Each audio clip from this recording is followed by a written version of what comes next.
예, 방금 소개받은 고려대학교 이승우 교수입니다. 이렇게 날씨가 오늘 대단히 궂은데요. 이래도 찾아주신 분들 감사드리고요. 지금 유튜브로 보고 계실 분들 모두 환영하고 감사드립니다. 오늘 그 강연 제목에 이제 지구 온난화라고 돼 있죠. 실제로 지구 온난화 얘기를 많이 할 건데요. 이 지구 온난화가 앞선 장 선생님께서 강연하실 때 말씀해 주셨던 적외선하고 직접 밀접한 연관이 있습니다. 그래서 지금 우리가 요 방에서 여러분들이 저를 보실 수 있는 거는 빛이 있기 때문이고요. 지금 빛이 파동 형태로 오고 있습니다. 여러분들 들어보셨겠지만, 그래서 지금 레이저 포인터로 제가 이렇게 물결 형태를 그리고 있죠. 그래서 물결 형태의 물결이 이렇게 오고 있으면 물결 파도의 산과 산 사이의 거리를 파장이라고 합니다. 그래서 파장에 따라서 우리가 빛을 나누죠. 우리가 눈으로 볼 수 있는 빛은 가시광이라고 해서 볼 수 있다는 뜻이고요.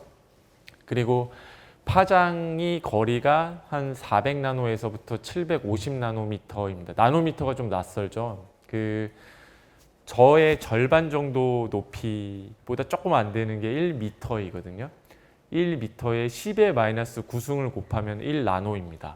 그러니까 10의 마이너스 7승 정도 되면 이제 그 가시광선 빛의 파장이 되고요.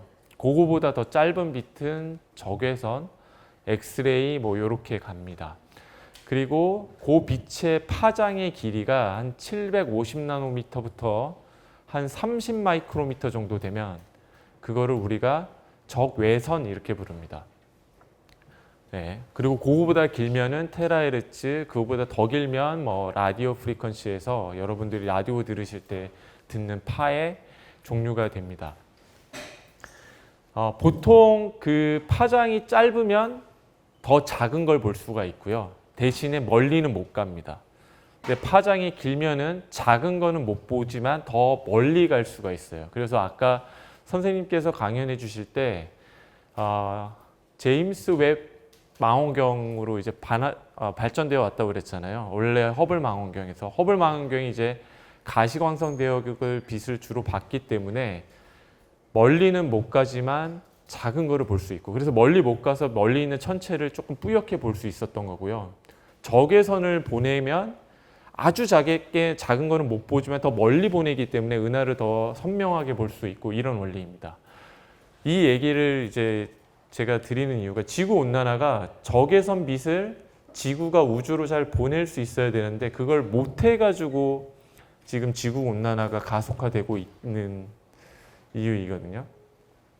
그래서 빛이 열이라고 생각하기가, 이게 직접 연관시키기가 조금 어렵죠. 빛은 빛이고 열은 열인 것 같은데 보통 적외선의 빛은 열에 해당이 됩니다. 그래서 열빛, 그래서 저희 그 학술 용어로는 서멀 포토닉스 이렇게 부르거든요. 서멀이 열이란 뜻이고 포토닉스가 광학. 오늘 그 얘기를 좀 드리려고 합니다. 그래서 앞선 강연하고 이어서 들으시면 조금 편하실 것 같아서 서론을 좀 길게 설명을 드렸습니다. 여러분들이 그 뉴스 지상에서 잘 듣고 계시는 것처럼 지구가 많이 더워지고 있습니다.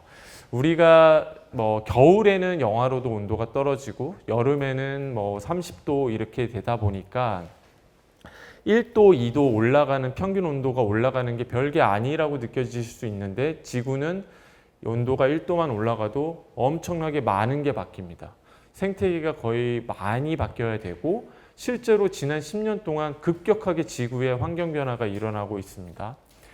그래서 얼마 전에 이제 사이언스라고 저희 과학자들이 최고로 여기는 저널이 딱 두 개 있습니다. 네이처와 사이언스인데요. 사이언스에서 20년에 5년 전이죠. 지구가 얼마나 더워지고 있는지 굉장히 심각하게 특집호를 실은 적이 있습니다. 제가 이제 오늘 날짜로 지구라는 거를 구글에 가서 딱 키워드를 넣으니까 연관 검색어로 뜨는 게 지구 온난화입니다. 바로. 지금 그 정도로 심각하고 있고요. 그럼 지구 온도가 올라가면 어떤 일들이 일어나기 때문에 사람들이 이거를 우려하고 있을까? 1.1도가 올라가고 1.5도, 2도, 4도 올라갔을 때 기온, 가뭄, 강수량, 눈, 그 다음에 사이클론에서 이거는 슈퍼 태풍으로 부르기도 하고 허리케인으로 부르기도 하는데 어떤 일이 일어나는지를 요 5가지 카테고리로 정리를 한 자료이거든요. 1.1도만 올라가더라도 가장 더운 날 기온이 이제 1.2도 올라가는데 가뭄은 1.7배 올라가고 강수량은 1.3배 올라갑니다. 가뭄과 강수량이 왜 동시에 올라가는지 이해가 잘 안 되실 수도 있는데요.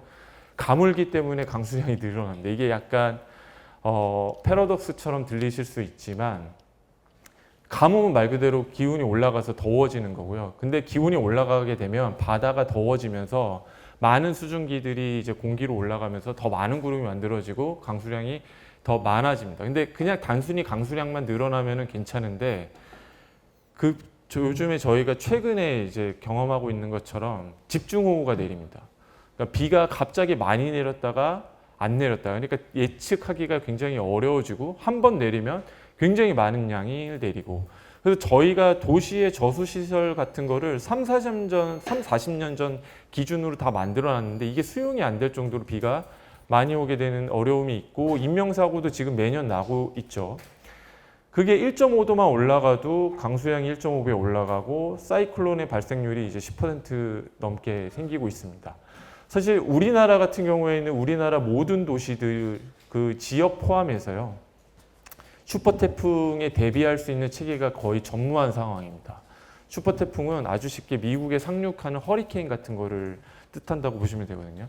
우리나라가 서울조차도 지금 허리케인이 도달했을 때 예를 들어서 강남 지역의 대부분은 잠겨야 됩니다. 저수 시절이 아직 그거를 감당을 못합니다. 그러니까 이게 굉장히 심각한 문제라는 거죠. 지구의 온도 상승과 이산화탄소 농도 증가가 굉장히 밀접한 연관이 있다는 걸 사람들이 최근 연구를 통해서 알아냈습니다. 그래서 이게 한 지난 2000년 동안의 온도를 추적을 한 거고요. 물론 사실 인류가 온도를 직접적으로 정량적으로 재기 시작한 건 1800년 후반대 얘기입니다. 그러니까 이전 데이터들은 기후학자들이 어떤 지질 자료를 통해서 유출을 할 뿐이에요. 그래도 꽤나 이제 아주 정확하진 않지만 어느 정도는 정확한데 특정 박스권 안에서 잘 유지를 하고 있다가 요 빨간 게 이제 1800년, 880년 이후에 사람들이 직접 측정하기 시작한 온도인데 전례 없이 높아지고 있죠. 굉장히 빠른 속도로 높아지고 있고 이전에 지구가 전혀 경험하지 못했던 속도로 지구 온도가 올라가고 있습니다. 사람들이 이제 지구가 온도가 올라가는 이 빨간색 선과 대기 중에 이산화탄소의 농도랑 어떤 상관관계가 있는지 보려고 두 개를 이렇게 그래프를 겹쳐봤어요. 그래서 빨간 온도가 이렇게 지구 온도가 올라가고 있는데 이산화탄소 온도도 같이 올라가고 있죠. 네. 그러니까 지구 온난화의 주범이 실제로 이산화탄소라는 대기 중의 오염물질입니다. 이산화탄소는 사실 사람이나 혹은 동물조차도 배출하기는 했어요. 네. 근데 이전에는 배출을 일부 하더라도 지구가 감당할 수 있을 정도였는데 지금은 지구가 감당하지 못할 정도로 굉장히 많은 양이 대기 중에 이산화탄소가 쌓이고 있고 그로 인해서 지구 온난화가 일어나고 있다고 보셔도 됩니다. 요거는 아까 이제 앞선 강연에서도 언급이 되었던 나사라는 미국의 굉장히 유명한 우주를 연구하는 여기 그 국책연구소라고 보시면 됩니다. 여기서 발표한 자료인데요. 이전하고 다르게 온도가 갑자기 확 올라가고 있죠. 이산화탄소 농도가. 전례가 없던 수준입니다. 그러니까 물론 지구라는 게 수백만 년 동안 이산화탄소가 높을 때도 있고 낮을 때도 있고 이렇게 항상 변화가 있고 요 과정을 수백만 년 동안 잘 거쳐왔어요. 그 거쳐오는 기간 동안에 이 특정 범위를 벗어난 적은 없습니다. 그러니까 예를 들어서 지구 스스로가 이산화탄소가 조금 농도가 높아지면 예를 들어서 화산 활동이 활발해지면 이산화탄소 농도가 좀 올라가게 됩니다. 근데 지구가 갖고 있는 고유의 자정작용을 통해서 낮추고 조금 낮아지더라면 다시 뭐 예를 들어서 화산 폭발 같은 게 일어나면서 조금 높아질 수도 있고 다시 낮아질 수도 있고 이래 왔는데 이 1800년 후반 그러니까 특히 1950년 이후로부터는 전례 없이 높아지고 있다는 거죠. 이게 정확하게 산업화랑 밀접한 연관이 됩니다. 그러니까 산업화라는 게 처음에 산업화가 시작이 될 때 물을 막 끓여가지고 그 증기를 이용해서 저희가 기계를 돌리면서 산업화가 시작이 됐고 끓이려면은 석탄을 태웠어야 됐죠. 불을 태웠어야 됩니다. 그게 지금 점점 더 가속화되고 있고 전례 없이 높은 농도를 보이고 있다. 요거는 지난 수십 년 동안 매달 절기별로 온도가, 지구의 온도가 어떻게 높아지고 있는지를 체크를 해서 그래프를 그린 거예요. 이렇게 쭉 올라가고 있고요. 여기 1960년대부터 2020년까지. 요거는 이산화탄소 농도입니다. 네, 이산화탄소 농도가 이렇게 쭉 올라가고 있고 지구의 온도도 비슷한 트렌드를 보이기는 합니다. 재밌는 거는 두 가지가 있는데요. 여기 1960년부터 2020년까지 계속 지구 이산화탄소 농도가 높아지고 있고 준 적이 단 한 번도 없다는 거죠. 거시적으로 이렇게 보면. 또 하나는 올라갔다 내려갔다 올라갔다 내렸다를 계속 반복하면서 올라간다는 사실입니다. 그래서 이거를 조금 더 가까이서 보게 되면 겨울이 지나면서 특히 1월부터 이렇게 쭉 올라갑니다. 이 이유는 겨울이다 보니까 특히 북반구 같은 경우에는 화석연료를 많이 뗍니다. 네, 집을 데우거나 아니면 건물 안을 데워야 되니까. 그러다가 여름이 지나면서 이렇게 이산화탄소 농도가 줄어들죠. 이걸 왜 그러냐면 저희가 화석연료를 덜 떼는 것도 있지만 정확하게 식물이 본격적으로 자라는 시기랑 맞물려서 있습니다. 그러니까 산에 있는 나무와 각종 풀들이 대기 중에 있는 이산화탄소를 잘 잡아먹습니다. 잘 잡아먹고 그걸 양분으로 만들어서 살아가요. 그래서 식물들이 살아가기 위해서 필요한 양분을 만들기 위해서 빛도 필요하고 물도 필요하고 이산화탄소 같은 탄소도 필요합니다. 그거를 대기 중에 있는 것을 잘 잡아서 양분을 만들어서 이렇게 줄어요. 근데 다시 이제 겨울이 오면 올라가죠. 화석연료를 많이 떼서. 이거를 반복을 합니다.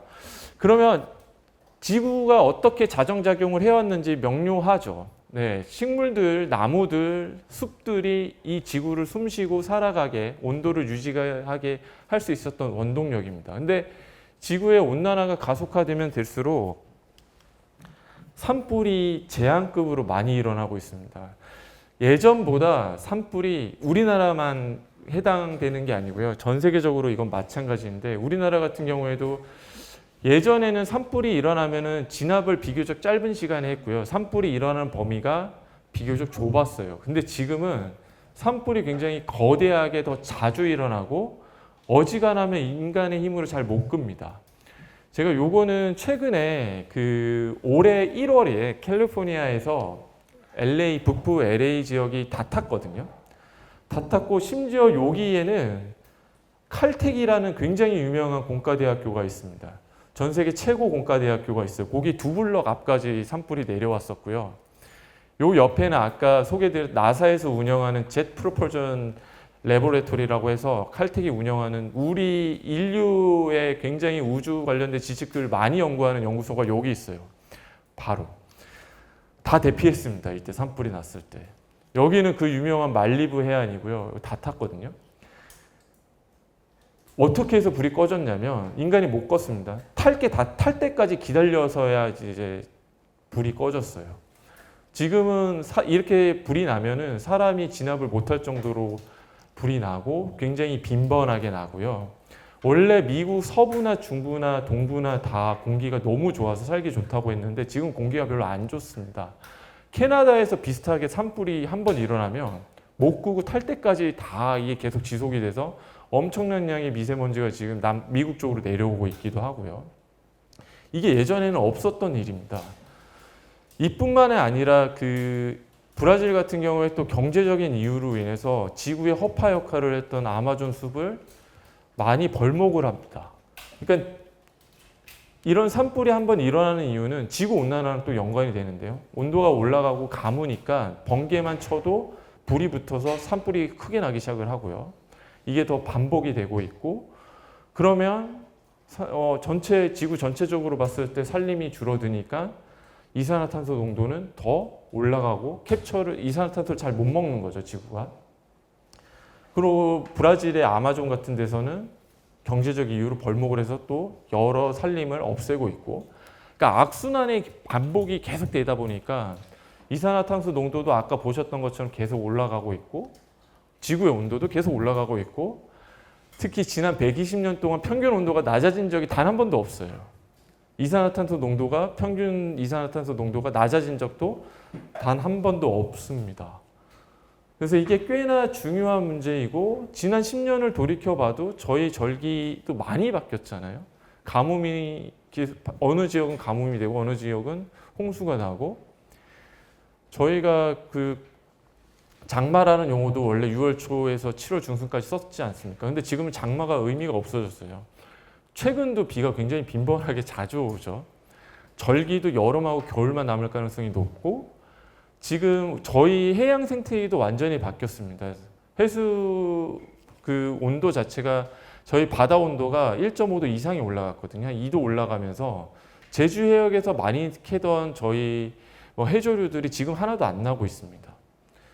울릉도에 지금 오징어가 안 잡히고 있거든요. 울릉도에서 원래 그 오징어가 굉장히 울릉도 하면 원래 오징어지 않습니까? 해수의 온도가 좀 낮았어요. 울릉도 해. 그래서 오징어가 엄청 많이 잡혔는데 오징어 수액량이 지금 제가 알기로는 지난 10년 동안에 20분의 1로 줄었습니다.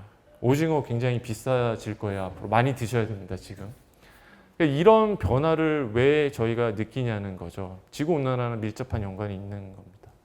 최근에 과일 가게들이 과일들 보면 가격이 두세 배 오르지 않습니까? 배추도 올해 많이 오를 겁니다. 지금 강원도에서 가뭄 때문에 배추 농사가 다 망한 상태이기 때문에.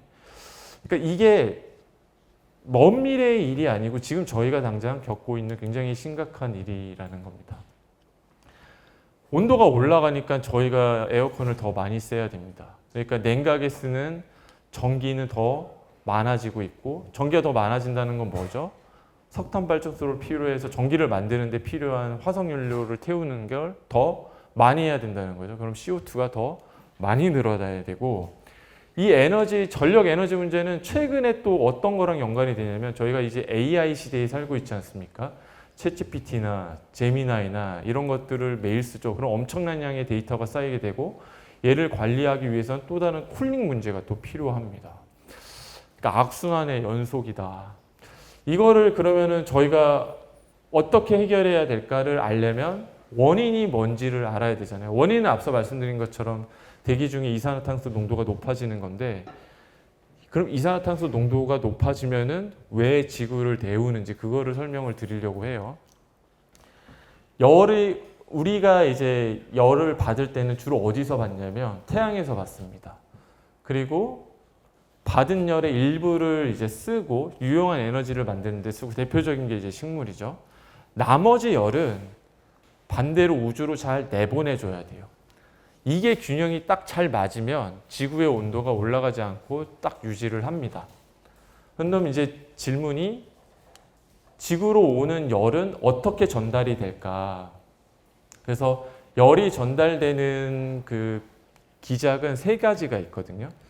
하나가 전도입니다. 전도는 금속 같은 어떤 고체를 통해서 열이 전달되는 거예요. 가장 쉬운 예가 냄비입니다. 냄비 만지면 뜨겁죠.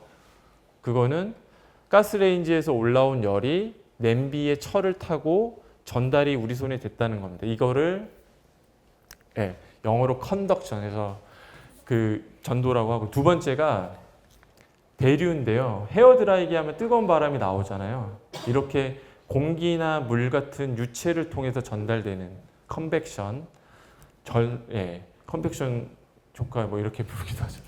그러니까 그런 식으로 열이 전달되는 게 두 번째 메커니즘이 있고 세 번째가 복사라는 건데요. 앞서 소개해드린 그 두 가지 메커니즘은 물질을 통해서 열이 전달이 되거든요. 근데 여기 세 번째 복사 같은 경우에는 중간에 물질이 없이 원격으로 열이 전달이 됩니다. 그러니까 태양하고 지구 사이는 뭐가 있죠? 우주가 있죠. 우주는 근데 거의 진공이에요. 거의 진공이에요. 어떤 물질도 사실 없다고 보면 됩니다. 근데 열이 어떻게 전달이 되냐면 빛으로 전달이 돼요. 빛으로 열이 전달이 됩니다. 그거를 복사라고 합니다. 그래서 우리가 받는 열원은 태양으로부터 복사 형태로 우리가 받고요. 일부를 앞서 말씀드린 것처럼 쓰고 나머지 열은 반드시 지구 밖으로 보내줘야 됩니다.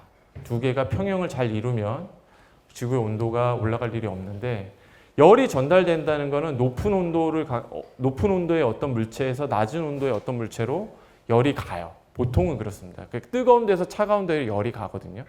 열이 전달되는 동의는 딱 하나예요. 온도 차이. 여기 뜨겁고 여기 차갑고. 그래서 태양의 온도는 여러분들 혹시 들어보셨나요? 태양의 온도 6,000도씨. 되게 도시 그를 영어로 이제 셀시어스 디그리라고 하고 정확하게는 절대 온도 단위를 과학자들은 더 좋아해요. 절대 0도 해서 그거를 켈빈이라는 단위를 쓰는데 켈빈으로 따지면 6,000 켈빈 정도 됩니다. 지구는 저희가 평소 얼마죠? 절대 온도 기준으로 한 300 켈빈 정도 됩니다. 그래서 셀시어스 디그리로 하면은 한 25도, 27도. 예. 우주는 몇 도일까요? 거의 0도. 아, 똑똑합니다. 거의 0K. 예. 절대 온도 0도에 갖고 거의 한 3K 정도 돼요. 그러니까 거의 절대 온도에 가깝죠. 그러니까 태양은 6,000 켈빈 온도를 갖고 있고 지구는 300 켈빈 온도를 갖고 있으니까 반드시 태양으로부터 지구는 열을 받아야 됩니다. 어떤 걸로? 복사로. 지구는 300 켈빈이고 우주는 3 켈빈이니까 온도 차이가 또 있죠. 그러니까 지구가 우주로 열을 또 내보내줘야 돼요. 그렇죠? 그게 둘 다가 복사로 이루어집니다. 그러면 궁금증이 생깁니다. 인류는 아직까지 태양에 가본 적이 없거든요. 네, 못 가봤어요.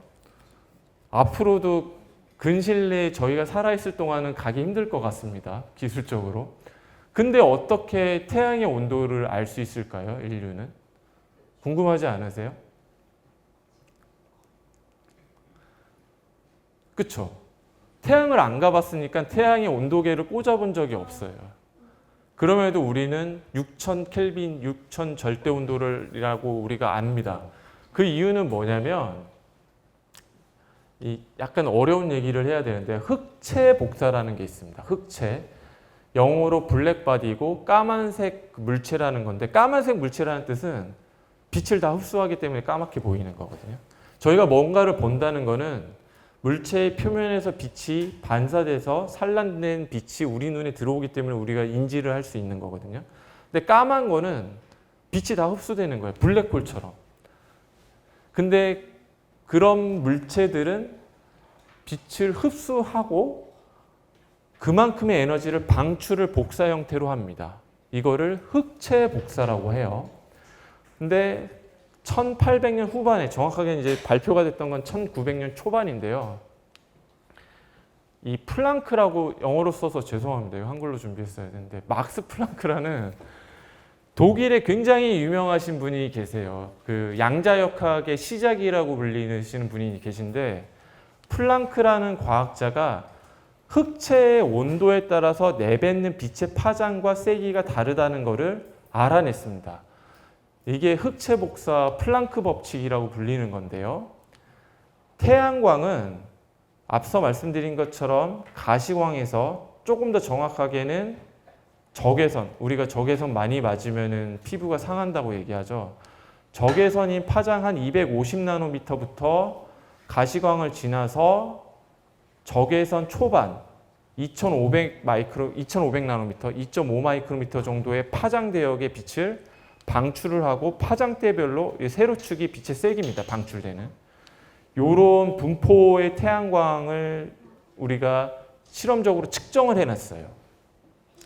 그리고 플랑크 법칙에 따라서 흑체 온도에 따라서 어떻게 빛을 방출하는지 이론하고 맞춰봤더니 딱 맞죠. 이게 한 5000에서 6000 켈빈 온도라는 겁니다. 그래서 사람들이 태양의 온도를 알게 된 거예요. 이거를 한글로는 분광이라고 합니다. 빛의 파장대별로 세기가 얼마인지를 분석하고 파장대별로 물체가 얼마나 흡수하고 방출하는지를 연구하는 학문이에요. 분광학. 영어로 스펙트로스코피 좀 어렵죠. 요 분포를 알고 흑체 복사하는 이론하고 맞춰보면은 딱 맞아요. 그러면 온도가, 태양의 온도가 5000에서 6000 켈빈 절대 온도구나. 이걸 알게 된 겁니다. 이분이 이제 막스 플랑크라는 분이고요. 식 넣어서 죄송합니다. 이거 그냥 무시하세요. 제가 하고 싶은 얘기는 뭐냐면 흑체의 온도가 높아지면 예를 들어서 5000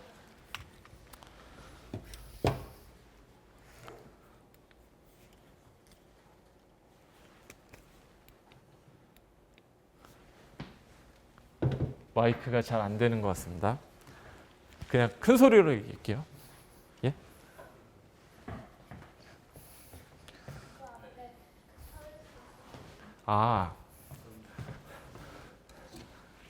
이걸로 써보겠습니다. 자, 5000 켈빈, 4000 켈빈, 3000 켈빈으로 가면은 뭐가 달라지죠? 가장 센 빛이 나오는 파장이 길어져요.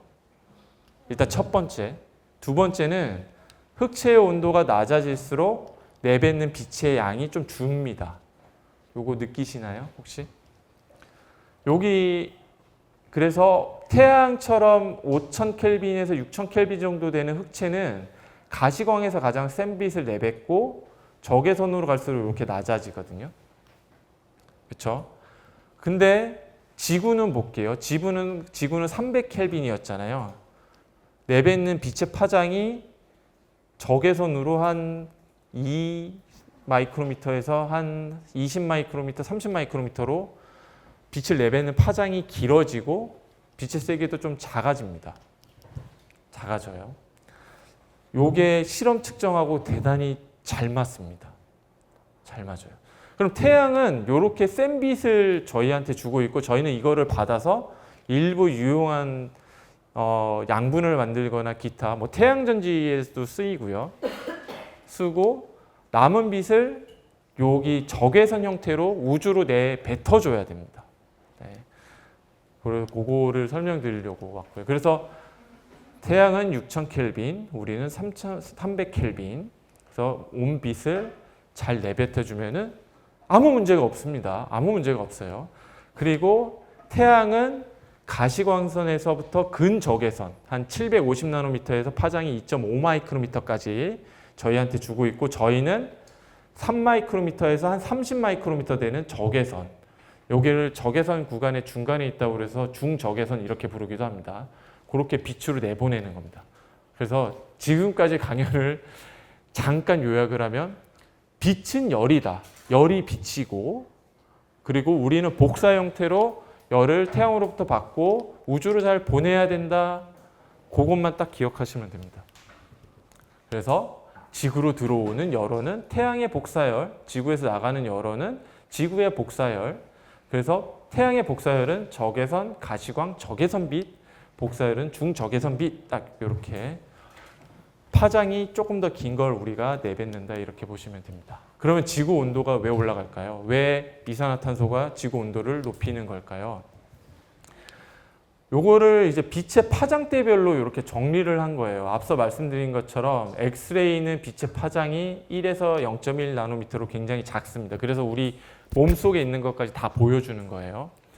가시광은 한 400 나노미터에서 750 나노미터, 그 이상에서 한 100 마이크로미터, 한 50 마이크로미터, 100 마이크로미터까지는 인프라레어드라고 되어 영어로 되어 있어서 죄송합니다. 적외선이에요, 이게.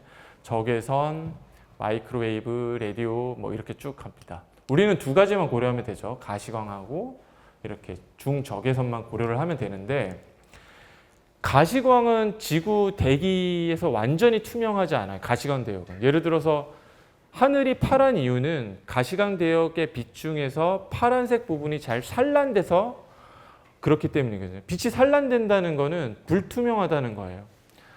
우유의 색깔이 하얀 이유는 파란색, 초록색, 빨간색 빛 모두가 우유에 들어가서 산란이 돼가지고 불투명해 보이는 거거든요. 하늘이 파랗다는 이유는 가시광선은 잘 대기를 거쳐서 우주를 잘 못 나간다는 뜻입니다. 그러니까 태양광이 너무 센데 대기를 좀 거치면서 약해져서 우리한테 도달해서 우리가 그나마 좀 견디는 거예요. 근데 굉장히 놀랍게도 원래 지구 같은 경우에는 여기 이제 우리가 잘 복사해서 우주로 내보내야 되는 요 중적외선대의 파장대의 영역은 완전히 완전은 아닙니다. 한 90% 이상은 굉장히 투명해서 잘 내보내서 줬어요. 네. 그러니까 대기의 창이라고 부릅니다. 그래서 이거를 영어로 atmosphere window라고 부르거든요. 그래서 이거를 조금 더 나사에서 이제 발표한 자료를 갖고 왔는데 태양광이 일단은 들어와요. short wave radiation, radiation이 이제 한글로 복사입니다. short wave는 파장이 비교적 짧은 가시광하고 적외선하고 근적외선이란 뜻이에요. 들어오면 일단은 대기에서 조금 산란이 되고 구름을 맞고 반사돼서 다시 나가는 게 있고요. 나머지 이렇게 투과합니다. 그래서 우리한테 들어오고 일부는 지표면에서 반사돼서 다시 올라가기도 해요. 이게 우리가 이제 받는 에너지 원이고 우리가 에너지를 내보낼 때는 이렇게 복사 형태로 내보내게 되는데 구름이 일부를 흡수해서 다시 우리한테 주고 나머지가 투과돼서 우주로 가는 겁니다. 이게 균형을 잃으면 지구온난화가 일어날 필요가 없고 앞서 설명을 드렸던 것처럼 원래 지구는 우리가 내뱉어야 되는 중적외선 파장의 빛은 완전히 투명했어요. 중적외선, 적외선은 우리가 눈으로 못 봅니다. 그래서 우리는 잘 직관적으로 못 느끼지만 원래 우주는 잘 내보내고 있었어요. 그러니까 우리 몸도 한 36도 정도 되잖아요. 그러면은 절대온도 켈빈 단위로 따지면 한 310도 정도 되거든요. 우리도 지금 다 열을 내보내고 있습니다. 우리 하나하나가 열을 내보내는 열원이고 우리가 그거를 못 볼 뿐이에요. 다만 앞선 강연에서 장 선생님께서 소개해 주셨던 적외선 카메라로는 사람 있는데 빨갛게 보였잖아요. 그 적외선은 그렇게 보고 있는 거예요. 그래서 저희가 체온도 공항에 입국할 때 코로나 시절 때 열이 많이 났냐 안 났냐를 적외선 카메라로 보지 않습니까? 그러니까 그 흑체 복사 원리로 온도가 높아지면 더 짧은 파장의 빛을 내기 때문에 그거를 우리가 측정을 해왔던 거예요. 다시 한번 설명드리면 이게 원래 잘 됐습니다. 매우 잘 됐어요. 근데 이제 문제가 생기기 시작을 합니다. 온도가 올라가면서 일단 첫 번째, 북극이 굉장히 작아지고 있어요. 근데 북극은 하얗잖아요. 하얗다는 얘기는 뭐냐면 태양광에 해당되는 가시광, 빨간색, 초록색, 파란색 빛 모두가 잘 반사됐다는 뜻입니다. 그럼 태양에서 오는 열을 잘 반사시켜서 지구가 열을 너무 과도하게 흡수하지 않게 해줬었어요. 원래 북극이. 근데 북극이 지난 10년 동안, 30년 동안 굉장히 작아졌습니다. 그래서 북극이 얼마나 작아졌는지 이렇게 보시면 절반 크기가 됐어요. 그 얘기는 태양광을 지구가 더 많이 흡수하게 됐다는 겁니다. 그러니까 열을 더 많이 방출해도 모자랄 판에 더 많이 지구가 흡수를 할 수밖에 없는 상황이 됐고요. 또 하나는 앞서 소개드렸던 것처럼 플랑크가 발견한 법칙에 의해서 지구라는 흑체는 요 3마이크로미터에서 한 15, 20마이크로미터의 중적외선 빛을 잘 방출을 해야 되고 실제 대기의 창이라고 해서 그 파장대역은 거의 투명해가지고 잘 내보냈는데 안타깝게도 카본이 들어가는 이산화탄소가 이 대역의 빛을 굉장히 잘 흡수합니다. 원래 이제 대개 산소, 질소 뭐 이렇게 대기가 구성이 돼 있고 유기 성분이 카본은 잘 없었거든요, 대기에. 그리고 안타깝게도 요 CO2는 요 대역의 흡수를 굉장히 잘합니다. 그러니까 대기 중에 CO2 양이 늘어나게 되면 지구가 내뱉어야 되는 복사열을 굉장히 잘 흡수를 한 다음에 다시 지구한테 돌려줍니다. 네.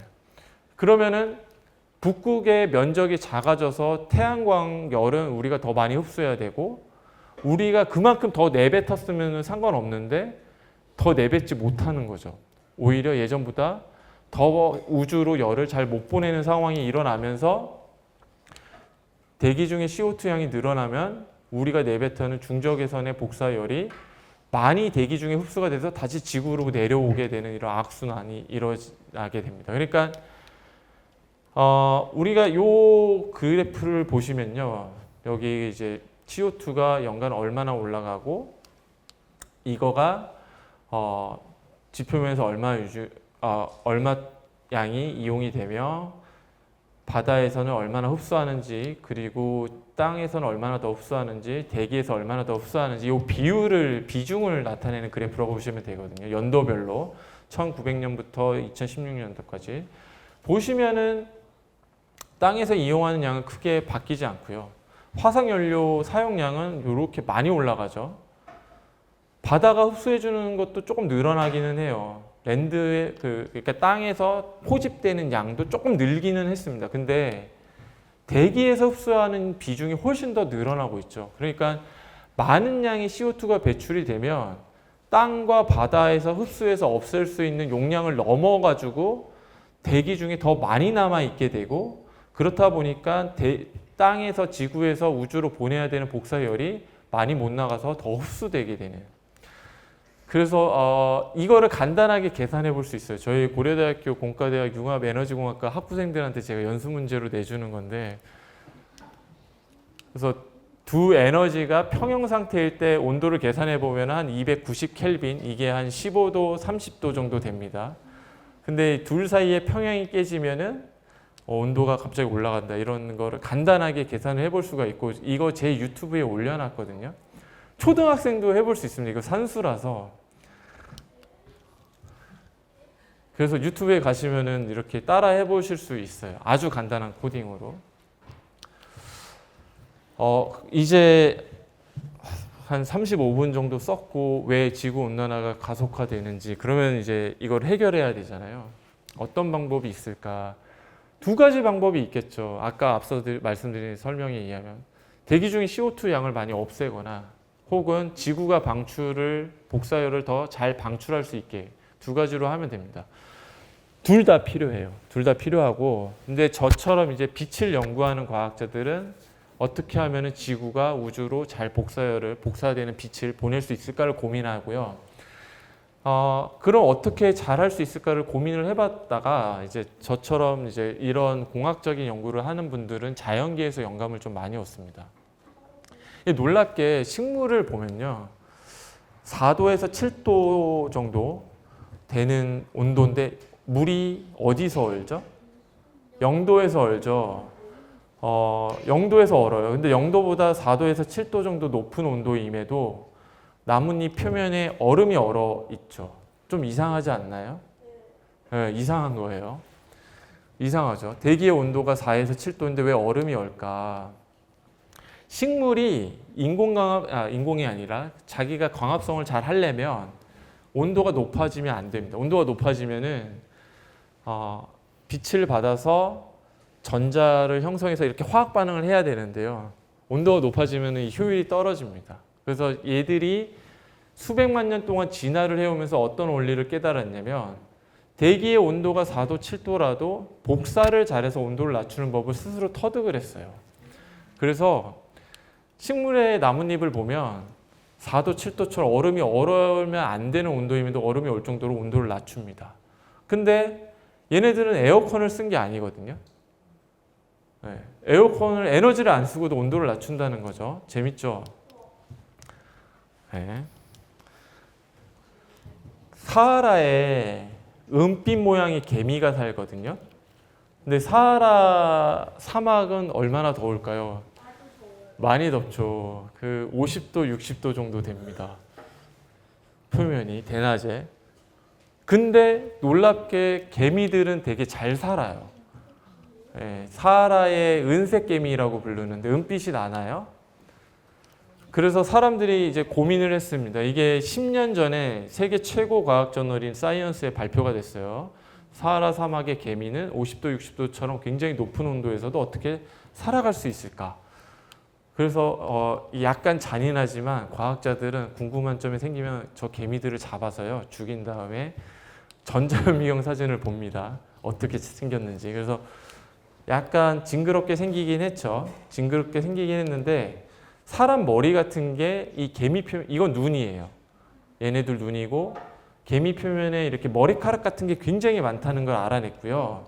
머리카락을 조금 더 자세히 봤더니 이런 삼각형 모양의 머리카락들이 굉장히 뭉쳐져 있는 걸 알았어요. 그리고 얘네들이 들어오는 태양광이 굉장히 넓은 파장 대역을 갖고 있잖아요. 적외선, 가시광, 자외선, 이 전체 파장대를 다 반사를 시킨다는 걸 알았습니다. 그러면 뭐예요? 태양광을 흡수를 안 하니까 들어오는 열 자체가 거의 없는 거죠. 그러니까 사하라 사막 위에서도 얘네들은 온도가 안 올라갑니다. 그래서 실제로 이 머리들이 있을 때보다 머리들이 없을 때보다 머리들이 있을 때 태양광을 반사할 수 있는 요 세로축이 효율인데요. 요건 파장이고, 머리카락이 있을 때 태양광을 훨씬 더 잘 반사해요. 우리는 사실 우리 머리카락에는 좀 다릅니다. 우리 머리카락은 태양광을 잘 흡수해요. 그래서 까맣고 머리가 더워지죠, 태양광 밑에 있으면. 근데 얘네들은 반사를 잘한다는 걸 알았고, 실제로 이게 중적외선에서의 반사 효율을 봤더니 머리가 있을 때는 반사 효율이 오히려 낮아지는, 더 잘 방출하는 걸 알았습니다. 그래서 여기에서 영감을 얻어서 저희가 알게 된 거는, 이미 지구에 있는 물질들, 특히 아까 소개해드렸던, 우리는 대부분 유기물로 구성이 돼 있어요. 사람도 탄소를 다 함유하고 있거든요. 나무도 그렇고. 얘네들은 이 중적외선 대역의 빛을 잘 흡수하기도 하고 잘 방출하기도 해요. 이미 그래서 우리 지구가 온도를 잘 유지해 왔던 겁니다. 다만 이게 지표면에만 있으면 괜찮은 거예요. 대기 중에 있으면 나가는 열을 붙잡아서 문제인 거거든요. 그래서 저희가 이제 얻은 결론은, 이미 우리 자연계 물질들은 이 중적외선 빛을 잘 다루고 방출을 해왔고, 대기 중에서만 없애면 되는데, 얘를 더 잘 방출해서 온도를 낮출 수 있는 건 태양광만 잘 반사를 시켜주면 된다는 결론에 다다랐습니다. 놀랍게도 아주 고대부터 이 원리를 알고 계셨던 분들이 계세요. 이게 이란에 있는 특정한 구조체인데요. 벽이 크게 있고 커다란 돔이 이렇게 붙여져 있습니다. 2000년 전에 굉장히 오랜 시간에 냉장고가 없었어요. 냉장고는 사실 개발된 지 200년도 안 됐습니다. 한 150년 정도 됐고, 미국에서 처음 개발이 돼서 원래 동부에 살았던 미국인들이 서부로 갈 수 있었던 중요한 그 기술적 토대가 됐어요. 냉장고가 개발돼서. 근데 놀랍게도 저 고대 시대 때부터 사람들이 얼음을 얼렸습니다. 대낮에. 어떻게 했을까? 봤더니 이런 벽을, 커다란 벽을 세워놓고 태양광을 막았어요. 막고 땅에는 이제 카본이 많거든요. 원래 복사를 잘하는. 물을 이렇게 가둬놨더니 복사열을 방출함으로써 얼음을 얼렸던 거예요. 다시 한번 설명드리면, 태양광을 잘 막을 수 있는 커다란 벽을 두고 그냥 복사만 잘 되게 했더니 얼음이 얼 정도로 냉각을 잘했다는 거죠. 에어컨을 쓴 것도 아니고, 저희 냉장고 에어컨 온도를 낮추기 위해서 냉장고 에어컨 쓸 때 엄청난 양의 전기 에너지를 쓰죠. 그 전기 에너지 만들려고 다시 화석 연료를 태우고, 그런 에너지 소모 없이 냅뒀더니 얼음이 얼더라. 그래서 이 돔 안에 넣어두면 얼음이 잘 보관이 됐습니다. 공기가 가장 열이 전달이 안 되는 물체거든요. 돔을 만든 이유는 커다란 공기 주머니를 만들어 놓기 위해서. 그러니까 옛날에 전기 에너지가 없었을 때 이미 저렇게 얼음을 얼려서 썼고, 우리나라도 약간 동빙고 이런 비슷한 원리들이 좀 있기는 해요. 결론은 굉장히 단순합니다. 입사되는 태양광만 잘 반사시키면 우리는 원래 자연계 지구에 있는 물질들은 원래 복사열을 잘 방출을 했다. 그래서 냉각을 잘 시킬 수 있다는 결론에 다다를 수가 있죠. 그 원리가 밝혀진 게, 그리고 처음으로 보고된 게 불과 11년 전입니다. 그러니까 고대에 저런 그 원리를 습득해서 고대인들은 잘 사는데, 이걸 과학적으로 입증을 하고 공학적으로 이용해서 낮에도 잘 냉각을 할 수 있는 물질을 2014년도에 스탠포드 전자공학과의 굉장히 유명한 교수님이세요. 샤누이 판이라는 교수님 연구실에서 어떤 광학 구조를 잘 만들어서 태양광 전체를 잘 반사시킬 수 있는 구조를 만들어 놨고, 거기 밑에 인류가 잘 원래 복사를 잘했던 물질을 뒀더니 온도가, 요 까만 게 이제 그 대기 중의 온도고, 이 물질만 잘 올려놨더니 어떤 전기 에너지를 추가로 쓰지 않더라도 한 5도, 7도 정도 낮출 수 있다고 보고를 했습니다. 놀랍죠? 저희가 에어컨을 틀면 온도 몇 도 정도 낮추세요? 집 안에서?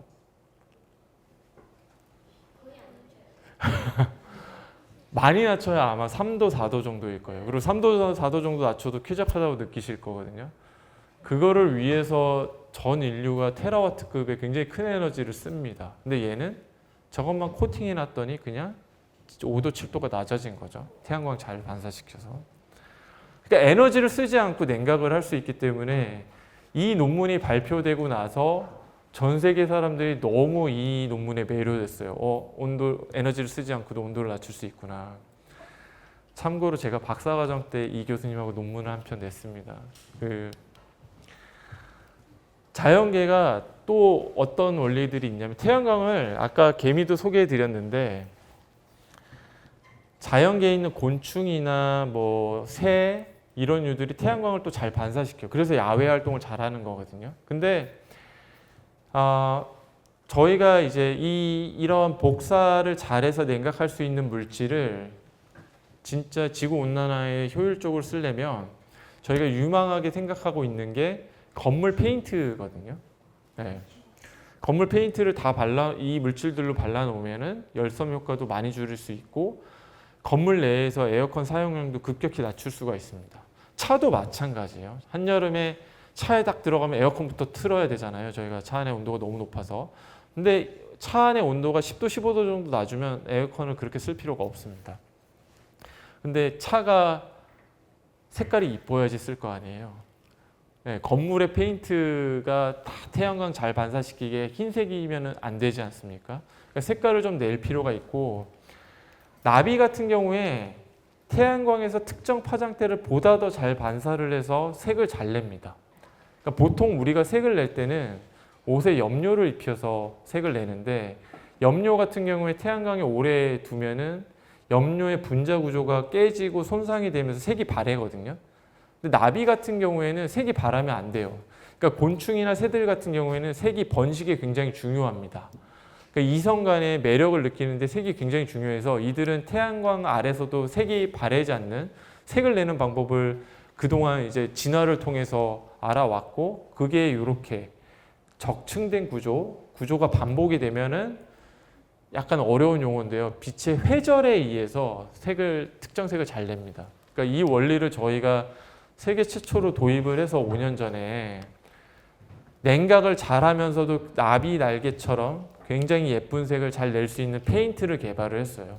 이거는 이런 유리 구슬을 균일하게 만들고 잘 배열하면은 균일한 구조가 반복이 되면서 회절이 특정 파장색에서 잘 되는 걸 알아서 그렇게 했고 이 원리는 제가 3년 전에 대구에서 했던 과학터치에 출연한 적이 있거든요.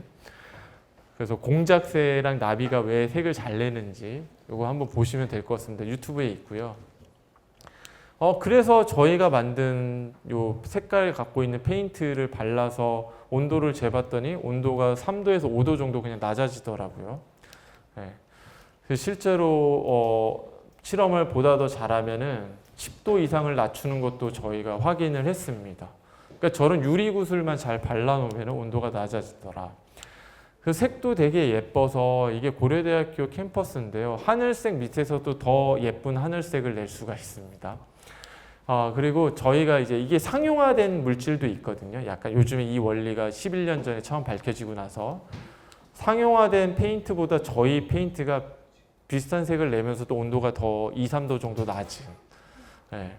그냥 페인트만 발라도 온도가 낮은. 지금 남산 같은 데 올라가서 이렇게 주택들 보면은 그 루프 탑이 다 초록색으로 발라져 있거든요. 별로 안 좋습니다. 옛날 건물들입니다. 그래서 최근에는 이런 쿨링 페인트라고 그래서 저희가 만들고 있고 저희가 최근에 현대자동차랑 하는 게 자동차 유리를 이런 물질로 만들자. 그러면은 자동차 태양광을 잘 반사시키면서 냉각도 잘해서 차에서 써야 되는 에너지도 낮추고 그리고 요즘에는 자동차 보면은 선루프에 태양전지도 달거든요.